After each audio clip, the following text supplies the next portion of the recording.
तो चलिए हम शुरुआत करते हैं थर्मोडायनेमिक्स से। इस लेसन में हम सबसे पहले कुछ टर्मिनोलॉजी सीखेंगे जो थर्मोडायनेमिक्स में बार-बार यूज होती है। उसके बाद हम लॉज ऑफ थर्मोडायनेमिक्स को डिटेल में देखेंगे एंड फाइनली हम हीट इंजन के कॉन्सेप्ट को पढ़ेंगे।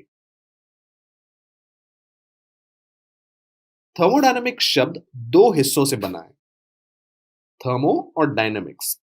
थर्मो शब्द से हमें हीट का एहसास होता है और डायनामिक शब्द का मतलब होता है कन्वर्जन में जो चेंज इन्वॉल्व है, उससे डायनामिक शब्द का लेना देना है। सो बेसिकली थर्मोडायनामिक्स वो ब्रांच ऑफ फिजिक्स है जहां पे हम हीट, टेम्परेचर और हीट की बाकी अलग फॉर्म्स ऑफ एनर्जी में जो इंटर कन्वर्शन है उसके बारे में डिटेल में पढ़ते हैं। So the most important thing to understand in the lesson is that work जो हमने फिजिक्स में पहले पढ़ा है और हीट, ये दोनों इंटर कन्वर्टेबल है। इसका मतलब वर्क को हीट में बदला जा सकता है और हीट को वर्क में बदला जा सकता है। सो फॉर इंस्टेंस अगर हम अपने पाम्स को रब करें, सो हम यूजुअली ठंड के मौसम में ये करते हैं, देन वी फील वार्मर। ये ऐसे क्यों होता है? बिकॉज हम जो पाम्स में जो वर्क करते हैं वो हीट में कन्वर्ट होता है। सो ये एक एग्जांपल है वर्क का हीट में कन्वर्जन। स्टीम इंजन में स्टीम का हीट मैकेनिकल वर्क में कन्वर्ट होता है। So what basically happens is that जो हम हीट प्रोवाइड करते हैं स्टीम से, वो एक टरबाइन वो स्टीम को हीट करता है और वो स्टीम टरबाइन को चलाता है, जिसका मतलब हीट इनडायरेक्टली वर्क में कन्वर्ट हो रहा है।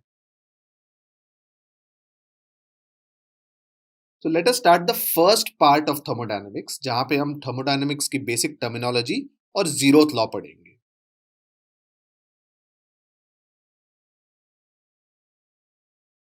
सो बेसिक टर्मिनोलॉजी में हमारा जो पहला डेफिनेशन है वो है सिस्टम। सिस्टम का डेफिनेशन होता है स्पेस में वो रीजन जो हमारे एनालिसिस का सब्जेक्ट है। सो लेट्स से हम कोई एक पर्टिकुलर पार्ट के बारे में डिटेल में पढ़ रहे हैं, उसी को हम सिस्टम बुलाते हैं। सो इसका नेचुरल मतलब ये है कि सिस्टम का जो बाउंड्री है वो चेंज हो सकता है बेस्ड ऑन आवर प्रायोरिटी। हम अलग अलग सिचुएशंस में अलग अलग सिस्टम चूज कर सकते हैं। एज एन एग्जाम्पल अगर हम एक थर्मोडायनेमिक सिस्टम लें, 4 सिलेंडर 4 स्ट्रोक इंजन जो गाड़ियों में यूज होता है, इस थर्मोडायनेमिक सिस्टम में अगर मैं सिर्फ फ्यूल प्लस पिस्टन का जो इंडिकेटेड पार्ट है उसको मैं स्टडी करूं तो वो मेरा सिस्टम बन जाता है।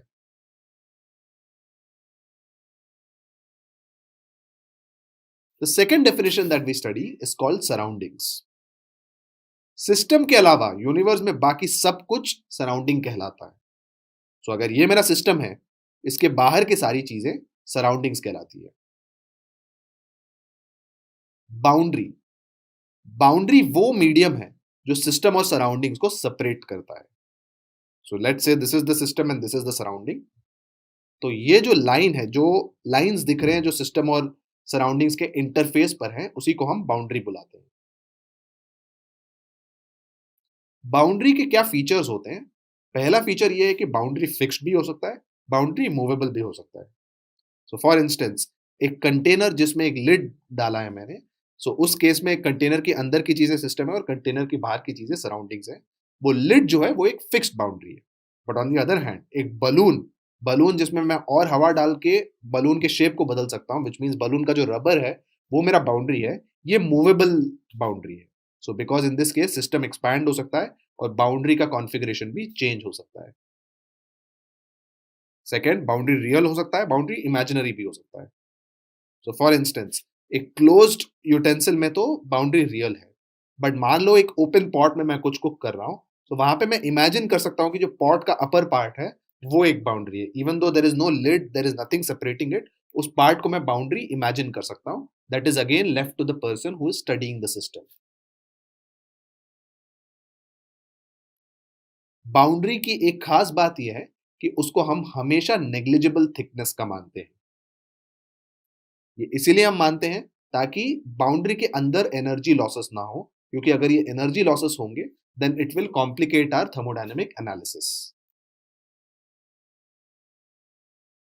अब universe is also a thing that is commonly use, मैंने थोड़ी देर पहले भी यूज किया था। Universe is the combination of system and surroundings. तो सिस्टम, सराउंडिंग्स, और क्योंकि सिस्टम का ही पार्ट बाउंड्री होता है, सिस्टम, सराउंडिंग्स और बाउंड्री ये कलेक्टिवली यूनिवर्स कहलाता है। Now that we know system होता क्या है, अब सिस्टम के 3 टाइप होते हैं। पहला है क्लोज सिस्टम, दूसरा है ओपन सिस्टम और तीसरा है आइसोलेटेड सिस्टम। क्लोज सिस्टम जो पहला टाइप ऑफ सिस्टम है, एक ऐसा सिस्टम होता है जिसमें हीट ट्रांसफर हो सकता है लेकिन मास ट्रांसफर नहीं हो सकता। इसका क्लासिक एग्जाम्पल है एक प्रेशर कुकर जो विसल नहीं किया जाता, विदाउट विसलिंग। जब प्रेशर कुकर विसल नहीं करता, इसका मतलब उसमें हीट तो हम ऐड कर सकते हैं लेकिन ना उसके अंदर हम मास डाल सकते हैं ना उससे मास निकल सकता है। Hence this is an example of a close system. Open system एक ऐसा सिस्टम है जिसमें हीट ट्रांसफर हो सकता है और मास ट्रांसफर भी हो सकता है। An example of an open system is T in a cup. तो क्लियरली जब एक कप में चाय होती है, उसमें ऑब्वियसली हीट का ट्रांसफर होता ही है। चाय जो गर्म चाय है वो ठंडी हो जाती है, right? So that means heat is being transferred and obviously mass transfer हो सकता है। हम एक कप की चाय को दूसरे कप की चाय में डाल सकते हैं, उसका मास इंक्रीज हो सकता है। So this is an example of an open system. Isolated system एक ऐसा सिस्टम है जिसमें ना हीट ट्रांसफर हो सकता है ना मास ट्रांसफर हो सकता है। An example of an isolated system is a thermos flask. Clearly thermos flask हम तब यूज करते हैं जब हम ये नहीं चाहते कि कोई गर्म पानी उसमें जो रखें उसकी गर्माहट कम हो। सो इसका मतलब उसमें हीट ट्रांसफर ना उससे बाहर हो सकता है ना बाहर का जो हीट है उसके अंदर जा सकता है। एंड ऑब्वियसली क्योंकि ये बंद है और सील्ड है, इसमें मास ट्रांसफर भी नहीं हो सकता। आइसोलेटेड सिस्टम अगर आप क्लोजली ध्यान दें, वो क्लोज सिस्टम का ही एक स्पेशल केस है। ये एक ऐसा क्लोज सिस्टम है जिसमें बेसिकली ना हीट ट्रांसफर भी नहीं हो सकता और मास ट्रांसफर भी नहीं हो सकता। क्लोज सिस्टम में there can be no mass transfer but heat transfer हो सकता है। बट आइसोलेटेड में वो एक ऐसा क्लोज सिस्टम है जिसमें हीट ट्रांसफर भी नहीं हो सकता। अब सिस्टम की प्रॉपर्टीज क्या होती है? प्रॉपर्टीज वो चीजें होती हैं जो सिस्टम को स्पेसिफाई करती है, सिस्टम को डिफाइन करती है। तो प्रॉपर्टीज की कुछ खास बात यह होती है कि वो डिस्टिंग्विशेबल है और वो ऑब्जर्वेबल है।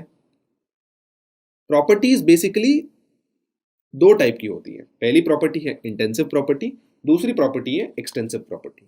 इन्हीं प्रॉपर्टीज को यूज करके हम कोई भी सिस्टम को अच्छी तरीके से डिस्क्राइब कर सकते हैं। इंटेंसिव प्रॉपर्टीज वो प्रॉपर्टीज होते हैं जो सिस्टम के क्वांटिटी पर डिपेंड नहीं करते। फॉर इंस्टेंस टेम्परेचर, प्रेशर, ये इंटेंसिव प्रॉपर्टीज हैं। एक्सटेंसिव प्रॉपर्टीज वैसी प्रॉपर्टीज हैं जो सिस्टम की क्वांटिटी पर डिपेंड करते हैं। इसके एग्जांपल्स हैं मास, वॉल्यूम और एनर्जी। अब इसको समझने के लिए let's look at each of them in detail. Let's first see intensive properties. So मान लो मैंने एक क्यूब आइस लिया और आइस की टेम्परेचर 0 डिग्री सेल्सियस है। अब मैंने एक और क्यूब आइस लिया, दो आइस क्यूब लिए, टेम्परेचर अभी भी दोनों का 0 डिग्री सेल्सियस ही है। इसका मतलब मैंने सिस्टम की क्वांटिटी को बढ़ा दिया है but temperature still remain 0 degree Celsius. इसीलिए टेम्परेचर क्योंकि क्वांटिटी के इंडिपेंडेंट है, इसको इंटेंसिव प्रॉपर्टी बुलाते हैं। एक्सटेंसिव प्रॉपर्टी का एक एग्जांपल देखते हैं। अगर मैं एक वुडन लॉग लूं, उसका मास, तो यहां पे मैं मास को एनालाइज कर रहा हूं, 5 किलो है। अगर मैं दो वुडन लॉग लूं, एक और वुडन लॉग लूं जिसका भी मास 5 किलो है, अब पूरे सिस्टम का मास 10 किलो हो जाता है।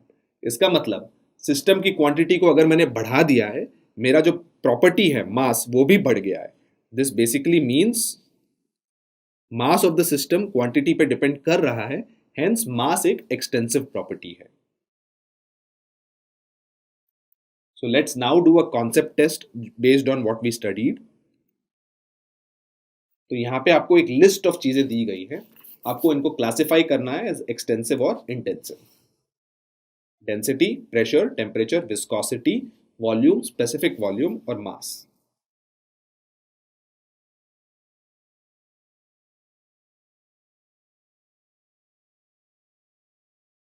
So let's see the solution for this. तो यहाँ पे वॉल्यूम और मास, मैंने जैसे एग्जांपल बताया था, दे आर एक्सटेंसिव प्रॉपर्टीज। हमने मास का तो एग्जांपल भी देखा था कि क्वांटिटी बढ़ाने पे मास बढ़ जाता है, और वॉल्यूम भी वैसे ही है। आप मल्टीपल सिस्टम्स लो तो वॉल्यूम उतना ही बढ़ जाता है। Intensive properties, density. Density is a characteristic जो क्वांटिटी पे डिपेंड नहीं करता। प्रेशर, टेम्परेचर, विस्कोसिटी, ये सब मटेरियल प्रॉपर्टीज हैं, अमाउंट ऑफ मटेरियल पे डिपेंड नहीं करती।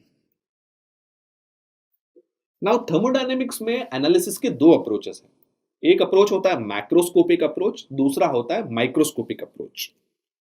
मैक्रोस्कोपिक अप्रोच वो अप्रोच है जिसमें हम बल्क ऑफ पार्टिकल्स, बहुत सारे पार्टिकल्स को एक साथ स्टडी करते हैं लेकिन इंडिविजुअल पार्टिकल्स को नहीं देखते। इस मैक्रोस्कोपिक अप्रोच को हम क्लासिकल थर्मोडायनेमिक्स भी कहते हैं। सो बेसिकली हम इन सारे पार्टिकल्स को एकजुट होकर एनालाइज करते हैं बट एक एक अलग से एनालाइज नहीं करते। बट कभी कभी हम इंडिविजुअल पार्टिकल्स को भी एनालाइज करते हैं। उस अप्रोच को माइक्रोस्कोपिक अप्रोच बुलाते हैं and that is also called statistical thermodynamics. तो इस बल्क में अगर हम एक पार्टिकल अलग से ले लें और सिर्फ उस पार्टिकल को देखें तो वो माइक्रोस्कोपिक अप्रोच हुआ और वो फॉल करता है under the purview of statistical thermodynamics.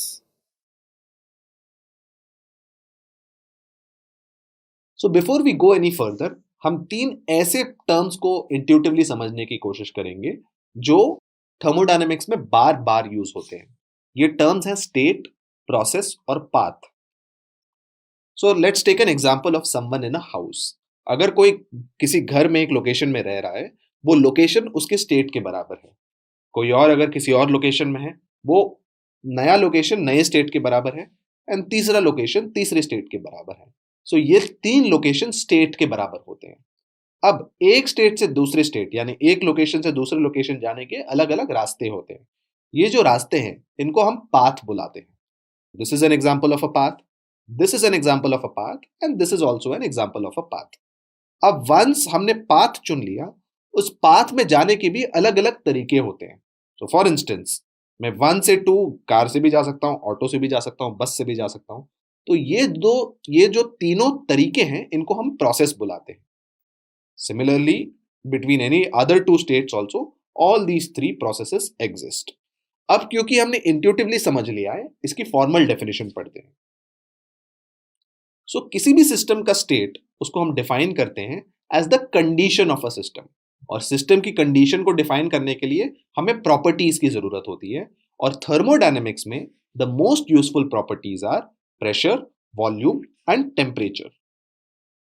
Coordinate axis में एक पॉइंट किसी भी सिस्टम का स्टेट डिनोट करता है, तो उस स्टेट को डिस्क्राइब करने के लिए हमें थर्मोडायनेमिक प्रॉपर्टीज की जरूरत है। और वंस हमें थर्मोडायनेमिक प्रॉपर्टीज पता है, उस सिस्टम का थर्मोडायनेमिक इन्हीं थर्मोडायनेमिक प्रॉपर्टीज का combination. The next term that you will study is process. Process तब डिफाइन होता है जब किसी सिस्टम का स्टेट चेंज होता है। सिस्टम जब एक इक्विलिब्रियम स्टेट से दूसरे इक्विलिब्रियम स्टेट में जाता है, इसी चेंज को हम प्रोसेस बुलाते हैं। सो एक ग्राफ में अगर मुझे प्रोसेस को रिप्रेजेंट करना है, सिस्टम जो स्टेट 1 में था और स्टेट 2 में चला गया। स्टेट 1 के thermodynamic variables P1 V1 T1 है और स्टेट 2 की P2 V2 T2 है। तो 1 से 2 which are both equilibrium states, 1 से 2 का जो मोशन है, जो चेंज है, इसी को हम प्रोसेस बुलाते हैं। अब 1 से 2 जाने के बहुत सारे तरीके हैं। इसका मतलब दो स्टेट्स के बीच में बहुत सारे प्रोसेसेस हो सकते हैं। ये जो आपको डायग्राम में दिख रहा है, यही अकेला प्रोसेस नहीं है। So there are more than one type of process. So दो स्टेट्स के बीच में अलग अलग प्रोसेसेस पॉसिबल हैं। पहला टाइप ऑफ प्रोसेस है रिवर्सिबल प्रोसेस। रिवर्सिबल प्रोसेस में हम एक स्टेट से दूसरे स्टेट जब जाते हैं, हम लौट सकते हैं without affecting the surroundings.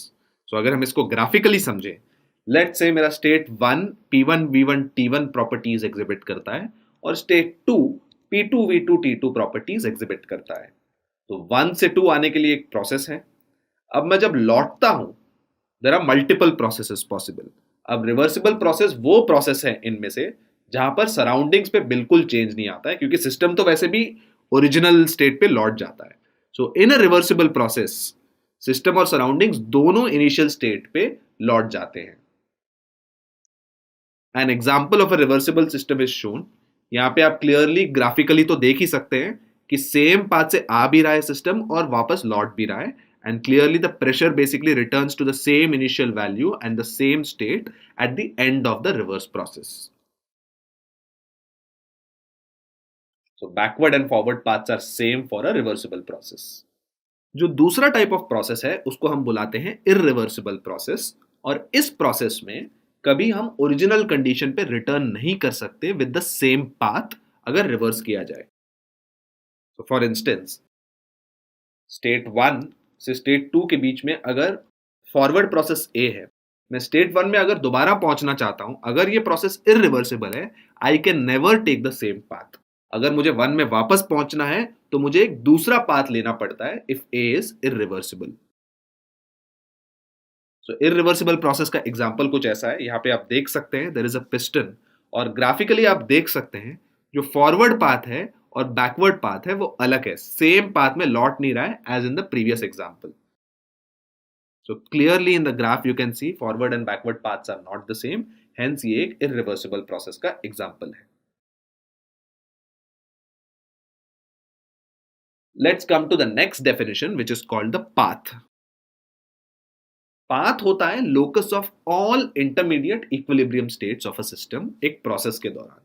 So एक जगह से दूसरी जगह जब कोई सिस्टम जाता है, उन दोनों स्टेट्स के बीच में जो भी इंटरमीडिएट स्टेट्स हैं उनके कलेक्शन को हम प्रोसेस बुलाते हैं। So let's say स्टेट 1 से स्टेट 2 गया,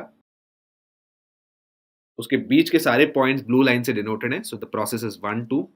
स्टेट 2 से स्टेट 3 गया, that is also one more process. So 1 2 और 3 इक्विलिब्रियम स्टेट में जो सारे इक्विलिब्रियम प्रोसेसेस हैं इन दोनों ब्लू लाइंस में, वो पाथ है 1 2 3। So that is the collection of all the intermediate equilibrium states जब सिस्टम 1 से लेकर 3 तक जाता है through the point 2। Next definition is cycle. Cycle एक ऐसा कलेक्शन ऑफ प्रोसेसेस है जहां पे इनिशियल और फाइनल स्टेट्स सेम होती हैं। सो यहां पे एक स्पेशल नोट है कि अगर हमको साइकिल बनाना है तो कम से कम 2 प्रोसेस की तो जरूरत है। So let's take state 1 state 2। तो 1 से 2 मैं बेसिकली एक पाथ से गया, 2 से 3 एक और पाथ से गया मैं, और 3 से 1 मैं वापस 1 लौट गया। तो क्लियरली यहां पे मैं शुरुआत मैंने 1 से की थी और वापस लौट में 1 पे गया हूं। Hence for the equilibrium states 1 2 and 3, जो 1 से लेकर 2 से लेकर 3 से लेकर 1 का जो मेरा पाथ है, ये एक साइकिल है। अब हम एक नया डेफिनेशन पढ़ेंगे कुछ टाइप ऑफ प्रॉपर्टीज के लिए जिनको हम स्टेट फंक्शन बुलाते हैं। स्टेट फंक्शन वैसे फंक्शंस होते हैं जो किसी सिस्टम के सिर्फ एंड स्टेट्स पे डिपेंड करते हैं। इसका एग्जांपल है इंटरनल एनर्जी, जो सिर्फ इस चीज पे डिपेंड करता है कि सिस्टम कौन से स्टेट पर है शुरुआत में और एंड में। बीच में क्या होता है इस पे बिल्कुल डिपेंड नहीं करता। So the key thing is state functions path के इंडिपेंडेंट होते हैं। सो ग्राफिकली अगर मैं दिखाऊं, सो लेट्स से स्टेट 1 है, स्टेट 2 है, स्टेट 1 और 2 का एक प्रोसेस है, let's say process is a, there's one more process B जो पॉसिबल है स्टेट 1 और 2 के बीच में, और एक और प्रोसेस पॉसिबल है जो C है। तो अगर x एक स्टेट फंक्शन है, इन तीनों पाथ्स के लिए the value of x will be the same. So xa, xb और xc सेम होंगे अगर x एक स्टेट फंक्शन है। So this proves that state function में पाथ का कोई डिपेंडेंस नहीं है जब तक शुरुआत और फाइनल पॉइंट सेम है, जो इन तीनों a b और c तीनों के लिए ट्रू है। उस प्रॉपर्टी का जो चेंज इन वैल्यू है वो सेम ही होगा। The second thing is path function. Path function is the opposite of state function.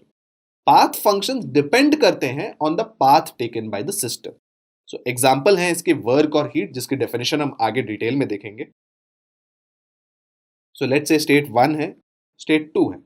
So I take process A between 1 and 2, process B between 1 and 2 and process C between 1 and 2। अब अगर मेरा y एक path function है तो इन तीनों अलग अलग paths के लिए y का जो चेंज है ya, yb, yc ये सेम नहीं होगा, बिकॉज पाथ अलग है। Hence change in the path function will also be different for each of these paths.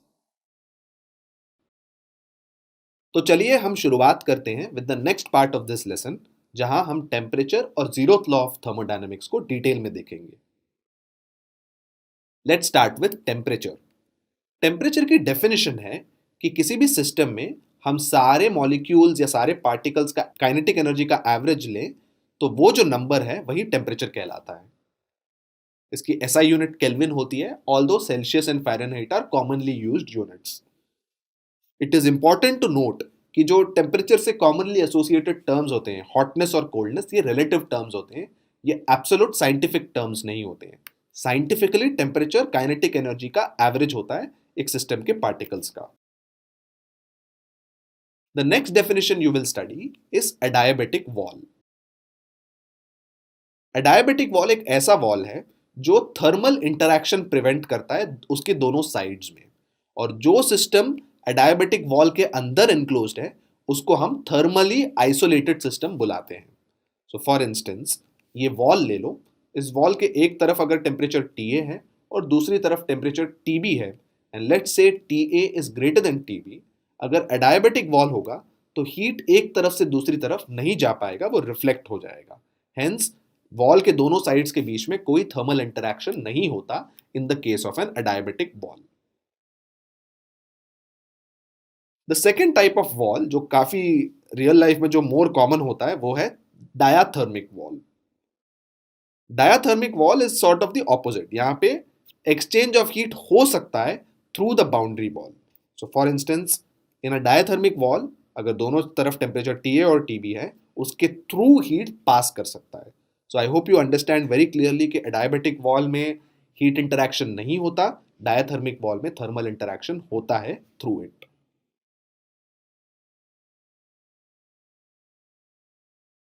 Now that we have understood temperature, adiabatic and diathermic wall, it's the right time to understand thermal equilibrium. दो physical systems को हम thermal equilibrium में हैं ऐसा तब कहते हैं अगर उनके बीच कोई भी net flow of thermal energy नहीं होता, अगर वो एक पाथ से कनेक्टेड है जो हीट से परमिएबल है। So to understand this better एक डायग्राम देखते हैं। Let's say there is a system A जिसका टेम्परेचर TA है और एक सिस्टम B है जिसका टेम्परेचर TB है। इनके बीच में हम एक ऐसा सिस्टम डालते हैं जो हीट कंडक्ट करता है, जो हमने थोड़ी देर पहले पढ़ा, वो एक डायाथर्मिक वॉल होता है। तो अगर बाहर की तरफ पूरा इंसुलेशन लगाएं तो जो भी हीट कंडक्शन है वो डायाथर्मिक वॉल के थ्रू ही होगा। सो TA जब इनिशियली TB से बड़ा है, कॉमन सेंस ये डिक्टेट करता है कि A से B there will be some heat that will flow through the diathermic wall and basically change the temperatures. So इस केस में थर्मल इक्विलिब्रियम पे ये सिस्टम्स नहीं है क्योंकि इनके बीच में there is a flow of thermal energy. But what will happen is कुछ देर बाद दोनों का टेम्परेचर इक्वल हो जाएगा, TA will become equal to TB। ऐसे केस में हीट ट्रांसफर रुक जाता है और हम कह सकते हैं कि दोनों सिस्टम्स थर्मल इक्विलिब्रियम पे हैं। तो चलिए एक कॉन्सेप्ट टेस्ट करते हैं इस कॉन्सेप्ट पे बेस्ड। तो सवाल ये है कि अगर हम डायाथर्मिक वॉल की जगह एडायाबेटिक वॉल यूज करें, क्या थर्मल इक्विलिब्रियम अचीव करना पॉसिबल है? So the same system as before, बस बीच में अब हम एक एडायाबेटिक वॉल डाल रहे हैं। So the answer is no. The reason is that अगर हम एडायाबेटिक वॉल यूज करें तो हीट ट्रांसफर होगा ही नहीं, और थर्मल इक्विलिब्रियम अचीव करने के लिए एक बहुत एसेंशियल कंडीशन है कि दोनों सिस्टम्स के बीच में एक पाथ होना चाहिए जहां पे हीट ट्रांसफर हो रहा है। यहाँ पे हीट ट्रांसफर ही अलाउड नहीं है, so thermal equilibrium is out of the question. So let's now understand the zeroth law of thermodynamics based on हमने जो भी अब तक पढ़ा है। सो इस केस में जीरोथ लॉ में let's take a body A जिसकी टेम्परेचर TA है, let's take a body B जिसकी टेम्परेचर TB है, let's take a body C जिसकी टेम्परेचर TC है। अब A और C और B और C के बीच में एक डायाथर्मिक वॉल है, जिसका मतलब A और C एक दूसरे के साथ हीट ट्रांसफर कर सकते हैं और B और C भी कर सकते हैं। बट A और B के बीच में मैं एक एडायाबेटिक वॉल डाल रहा हूं, जिसका मतलब A और B के बीच में डायरेक्टली कोई हीट ट्रांसफर नहीं हो सकता, जो भी होना है C के थ्रू ही हो सकता है। नाउ आफ्टर सम टाइम होगा ये कि A और C के बीच में हीट ट्रांसफर होगा, B और C के बीच में हीट ट्रांसफर होगा, एंड वो हीट ट्रांसफर कुछ देर बाद रुक जाएगा। The heat transfer will go away.